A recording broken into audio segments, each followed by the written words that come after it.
part of this, and an incredible thank you to Dr. Musaboy, Shobir Karimi in the back, and Rashida Dawudwala, who brought this opportunity to us.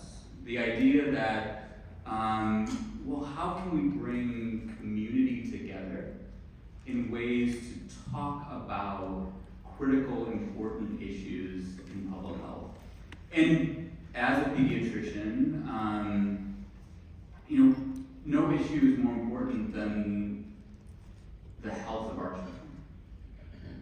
And the history for me, because this place and folks in this room were my introduction to faith and community. My parents here in the back,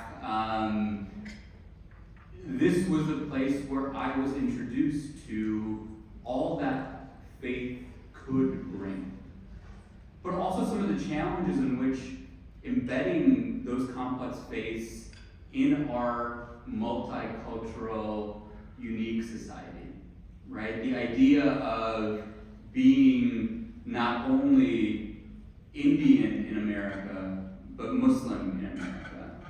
And then trying to understand how all of those things fit in to how I was going to think about my journey, my own mental and physical health. And for many of us, right? For many of us across whatever faith you come from, whatever ethnicity, whatever geography, we're all trying to work through our own struggles. And part of the conversation that I think the hope for today is one that no matter how different we may be in terms of how we think about our faith or our ethnicity or our culture, that there's so many things that bring us together. And one of them is just how important the journey for our children are and how much we can make an impact. And so I started there, and I think was honored to be invited, and honored to be invited with Dr. Dana Weiner, the leader of the Governor's Children's Behavioral Health Transformation Initiative, to talk about that important topic. And before I fully get into my remarks, I do want to take a moment to acknowledge an incredible leader in children's mental health that isn't here today. Colleen Cacchetti. Many of us in the children's mental health space know of Colleen's incredible leadership and dedication. Late last week, in very tragic news, her eldest daughter died in a car accident. And I think just also a reminder of how much we all need community at the most kind of trying and difficult times. I know in conversations that Colleen was very excited to be here today and would have added an incredible voice and will continue to add an incredible voice in all of this. So I was tasked to kind of talk about and think about the landscape of children's mental health. And we're at a time in which it is very difficult for many of our children across the state of Illinois and across the country, really facing unique challenges, facing different kind of stressors and inputs that have truly affected how they're thinking about their own journeys. We're at a time where young people are bombarded with incredible both amounts of information, but stressors. And they see in their own lives all of the potential dangers, anxieties, stressors that are in front of them. I want to say that I didn't grow up too long ago, but compared to even our children, 9 and 6, the adolescents out there, the bombarding of that information, the fact that dangers are almost immediately beamed into them. And the social pressures that exist are so deep that it's hard in any way to be a child or adolescent in today's society. And in ways in which even we were at times, many of us who come from a different, maybe non-social media generation, we faced challenges. And it was tough to grow up no matter where you were. But maybe you would get bullied, maybe there would be an issue at your school, and that was harrowing when it was in a room of 20 or 30. But now at a time where that stuff gets broadcast across social media and every single moment can be relived and relived, the idea that it is common practice in in so many of our schools to have drills that prepare you for somebody coming in with a gun and shooting in your school. And trying to have all of that and take that in leads to an incredible crisis in how we think about our children's mental health. And these were issues that existed even before the pandemic.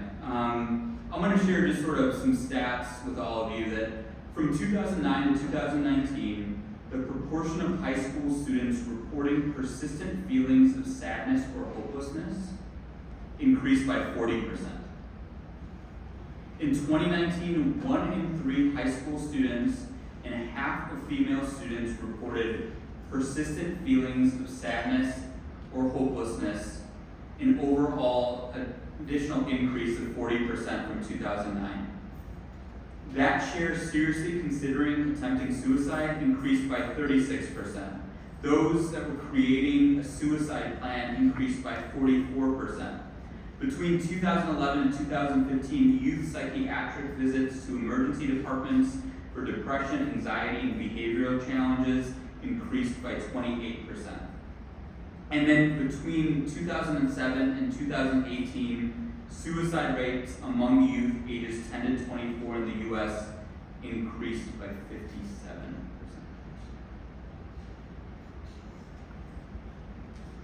You want to say that those numbers speak for themselves, right? This is an ongoing, complicated issue. And knowing and speaking to many of the physician, mental health professional leaders, that this has become the driving issue in many ways in a lot of children's healthcare spaces.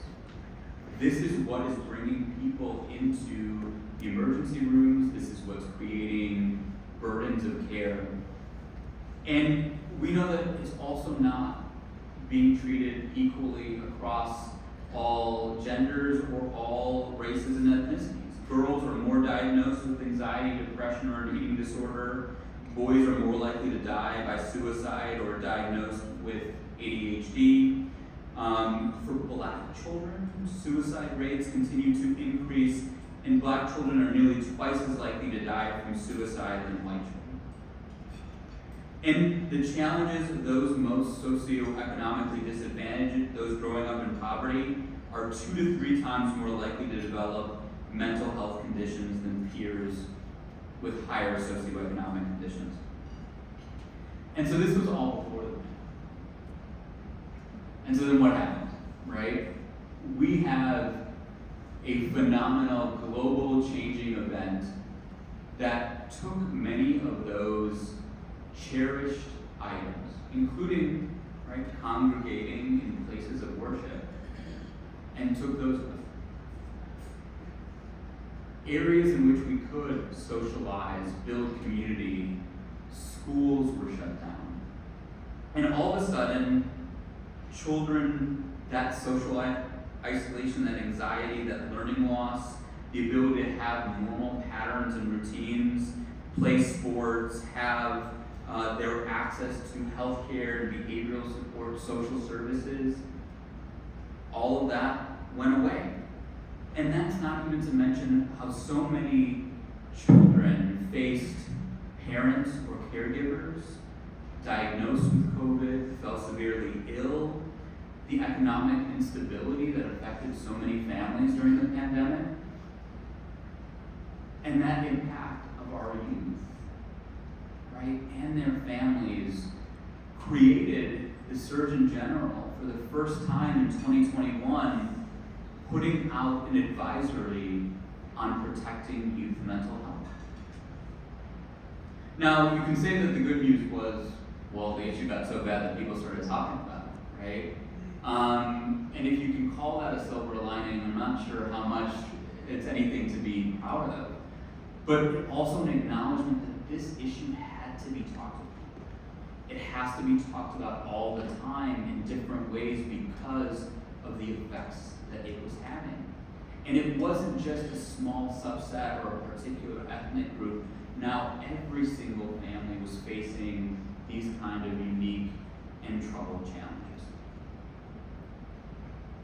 So we're here, we acknowledge that it's an issue, right? And part of, the great part of this event, having people all across different groups, different sectors, different religious entities, is just an acknowledgement of the power of faith at times to help address and think about mental health.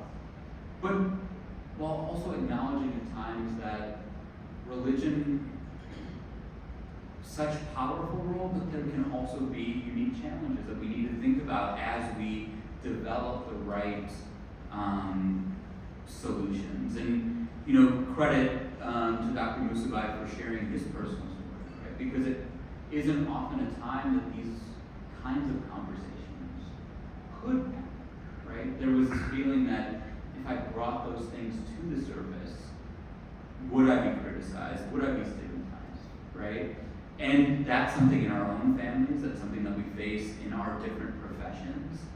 But the only way that we can march forward is to talk about them. And so let's kind of talk a little bit about the ways religion can make an impact, right? Things that all of you know, but just want to put them on the table as we have these kind of critical conversations. One, religion for many of us gives us a sense of meaning, a sense of purpose, a sense of belonging, which can be an incredible protective factor for youth mental health.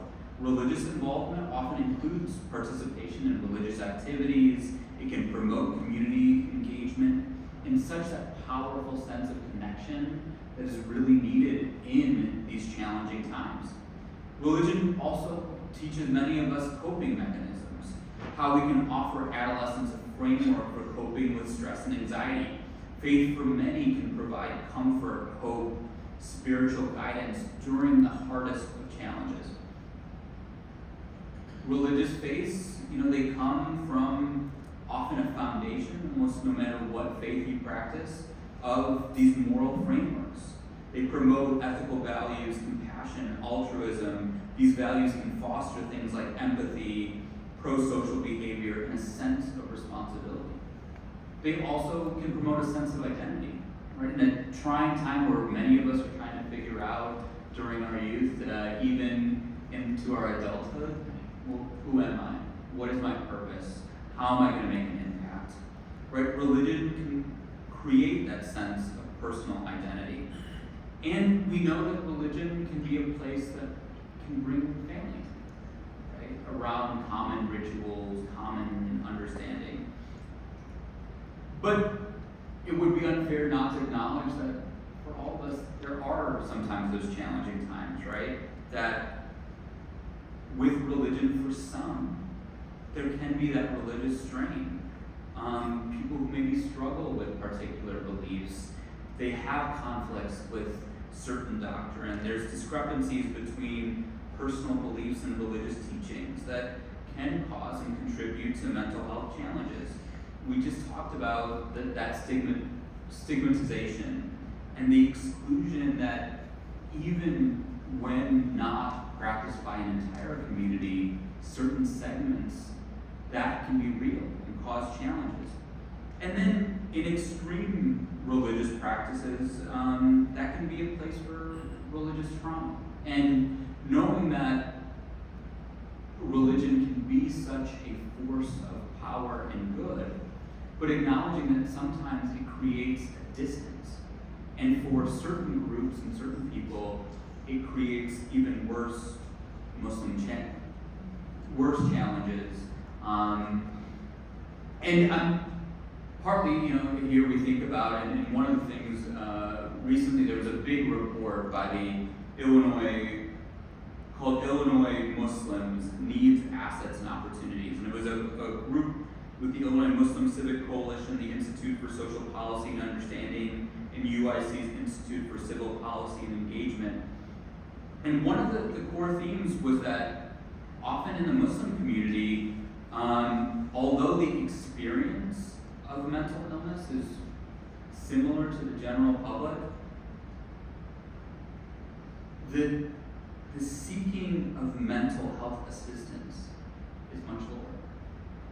And I think we can sort of say that that's true in many different faiths, because those practices, those weren't built in the types of conversations that we need to have. And once again, an incredible acknowledgement of just having a forum like this to have those meaningful conversations.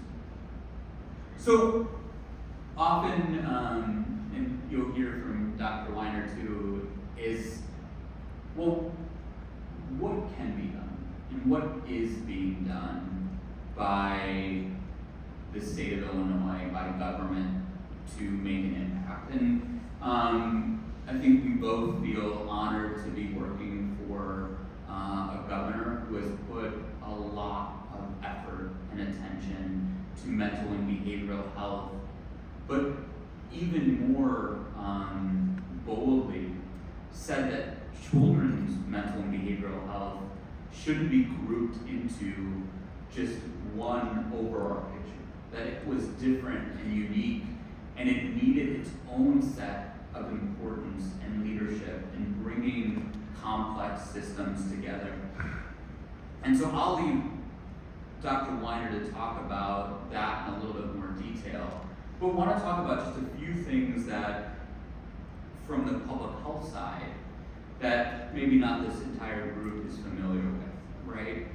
Much of the mental and behavioral health conversation does flow around the need for treatment, the access to services, and those things are phenomenally needed, right? But part of it, and where even to the request for a public health partnership on this, is that how do we maintain those conversations around prevention? Because for all of us, for our mental and physical health and our total health, we would rather be in a place of prevention than actually getting to a spot where we need treatment. One of the things that I'll have to say, and one of the things that I still know that hasn't fully been ingrained in us, right? We all know that we call 911 when we need help. That's where our emergency providers come in. But an equally important number is 988, right? And that 988, 3-digit number that really allows access for when you are facing a life-saving need for crisis counseling, right? 988. And you all have seen different ways that, especially our Department of Human Services has been promoting that. But how do we get to a point, right, that people are engaging with 988 in the same way that they think about 911? A really additional important number is 211. And 211 provides access to a variety of human and social services, including understanding how to access often some of those non-crisis needs that are also critical. So 988, 211. But there are also a number of different programs that, for our youth, but also for our parents,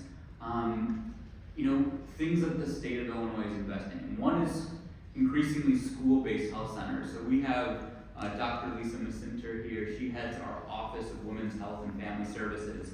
And the critical entity of our school-based health centers in schools across the country that are really providing not just acute medical care, but mental and behavioral health services, and linking providers for adolescents across that shared space of schools and connecting them to mental health services. There's also additional funding around mental health training and resources, right? This is difficult and complicated work, and it needs to have, we need more people who are not just the core trained professionals, more people who understand how to get help, how to access services, how to understand how to prevent, but also how to detect those children that might be at increased risk. We also have the Illinois Pediatric Mental Health Care Expansion, and so it's a partnership that we have with the Illinois chapter of the American Academy of Pediatrics, a program called Doc Assist from the University of Illinois at Chicago that increases consultation services provided across the state. And it's aimed at addressing some of the well-documented challenges of shortage of behavioral health workers. And it's also for us to kind of think about how we access care a little bit differently, right? One of the things that we talked about, one silver lining possibly during the pandemic, is that we're having more forums like this to talk about mental health. The other incredible innovation was that we could get medical care through telemedicine, right? And a place where that was just a small aspect of our care ballooned, right? Especially in those early months during the height of the COVID-19 pandemic. But this is a place that continues, and I see Dr. Cunningham, Dr. Walkup in the back, the areas around mental and behavioral services where there are continued great capability to address mental and behavioral issues. And the other item of knowing, and I think one of these things that often makes the conversation challenging is that we put mental health in this one lane and we put our physical health in another, right? And often it's seen as sort of separate things. It's not part of our holistic health, but also an acknowledgement by more and more schools, medical providers, about how strong those linkages are. And the idea that many of us in children's spaces talk about these adverse childhood experiences, that when kids are exposed to incredibly challenging things like abuse or neglect, but they also face real triggers of parents who are using substances, parents who are incarcerated, parents, they've had to be transient, often experiencing homelessness. Like these adverse childhood experiences, they are often some of the leading indicators that lead to difficult physical and mental health intake. And a lot of work at Illinois Department of Public Health is trying to broaden out those conversations, understanding, not necessarily always to say that you have a particular adverse childhood experience, that's going to mean something, but an acknowledgement of understanding that there is enhanced risk there, and that we need to sort of work more collectively to reduce, first and foremost, those adverse childhood experiences often maintained by social and structural issues that affect health, but then also making sure that we have the right kind of programs that identify kids earlier and give them the resources that they need. So, we talked about the challenges. We talked about the powerful aspect of religion. Talked about a few things that the state is doing. I want to just leave it as, so what can we all do? And as much as this is a challenge of government, as much as it's a challenge of our healthcare providers, this is a community challenge. And back to where I started, right? Public health is about community. It's about us engaging like this to have these meaningful conversations. And I think more and more so, it is our, not just opportunity, it's our obligation to say that this is an issue that we cannot tolerate anymore.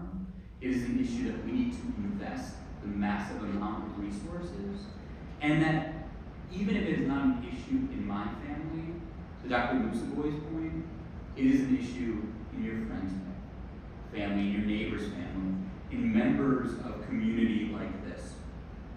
And so let's focus on educating members of our community about the importance of mental health. This should be just the beginning of events across that keep these conversations going and flowing. How do we reduce negative stereotypes, bias, and stigma around mental illness? How do we continue to say, I am struggling and I need your help, so that when the next person also has the confidence to also say, I am struggling and I need help. And then to offer and extend your hand to be helpful. We need to implement evidence-based programs that work, right? And I'm sure Dr. Weiner will go into them. We know so many programs that are effective, right?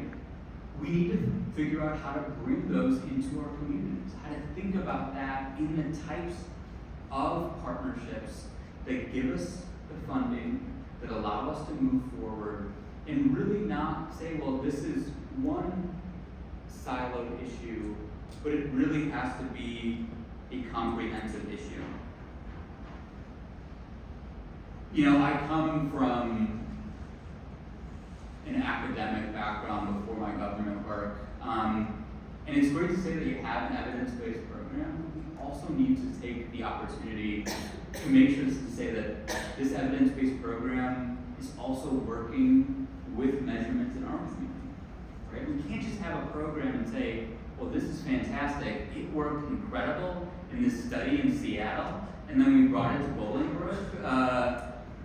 Well, it wasn't the same, because Bolingbrook's not Seattle, right? The south side of Chicago is not Seattle, Springfield. But that commitment to also say, right, which is a hard part, and I would say that we in government also need some help in this, is to say, well, we put this money into a program, it's not working as much as we wanted it to work. So how do we constantly improve it, right? Because we are learning stuff every day. And sometimes it takes that courage too to be like, we thought this was the best evidence at the time, but it wasn't what needed to work. Number 4, we need to address the unique mental health needs of our at-risk youth. Racial and ethnic minorities, LGBTQ plus youth, youth with disabilities, you know.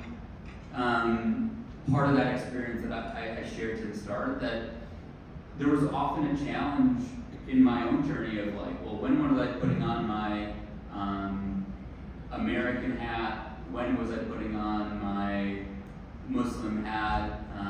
When was I, you know, Indian? And those things often, as we toggle between who we are and putting us in different kind of standpoints, that is incredible for our youth. It was incredibly hard 30 years ago. It's even harder today with all of those items. We know that there are a lot of, you know, different ways that we can approach it. But part of community is making sure that those that are most at risk, we invite them and bring them into the community and work to kind of protect them. And perhaps most importantly, and we see them kind of scattered throughout the room, it's never really great when it's a bunch of adults talking about youth and children's mental health, because we're not going through the same challenges as they are, right? We have to learn from the voices of children, young people, their families. They're the experts. They know what it feels like to face these challenges. And as much as, you know, we can say that we've studied it, that lived experience, that expertise of their own lives and situations, that is incredibly critical. So a lot of work to be done, right? A lot of work to be done. And this is an incredible start. And I know so much more conversation to have. I wanted to say that it was a thrill to kind of be back, and after now spending most of my life and over the last almost decade in Springfield, having trying to find kind of a different sort of community there, right? To be able to think about faith and not sort of being in a place like this where, as I said, kind of grew up. It is also the challenge of how we kind of step into those things in different environments. But to be here, to have a conversation like this, is something that wasn't a place that we would have had maybe 30 years ago in this community. And so the progress of leadership is something that is fantastic. And so honored for the opportunity to be here and engage in conversation with all of you. So thanks so much.